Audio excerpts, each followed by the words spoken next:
ham Gagarin, ham Knap, ham Partsiz, ham vokzal hududiga tegishli bo'lgan joydan sizlarga bitta uyni ko'rsataman. Mana bu yerdan keling, tashqarini ko'rsating, qanday chiroyli atmosfera bor bu yerda.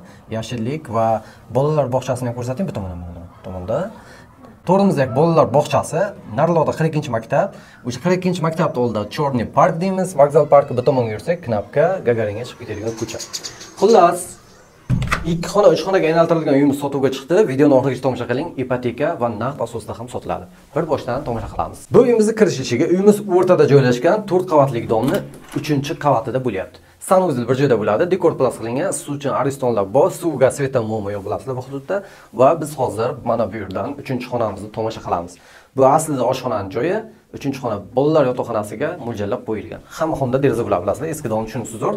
Ham domning oldida, ham orqasida deraza bo'ladi.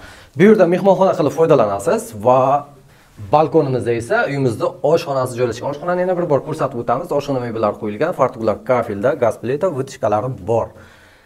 Endi yotoqxonasini tomosha qilamiz. Pardalar, gilamlar tashlangan ekan.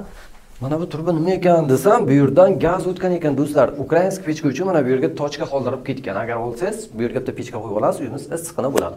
Bu yerdagi deraza domni orqa tomoniga qaragan akvariumlar bir qavatlik, eshiklarimiz MDF, yangi eshiklar qo'yilgan. Mana shu uyimiz sotuvga chiqdi. Narxi 46500. Yana savdosi bor. Bu oxirgi baho emas. Ipotekaga olmoqchi bo'lganlar 50% to'lov qilamiz. Qolgan 50%ni bank orqali 7 yil, 5 yil, 2 yil, 1 yil farqi yo'q. Xohlagan muddatingizga shartnoma qilib to'lab borasiz. Manzil 42-maktab, Gagarin Knap yoki vokzal Partsiz batasagan bo'ladi. Hammaga rahmat, sog' va salomat bo'ling. Videoga like bosib, do'stlaringiz bilan ulashib qo'ying.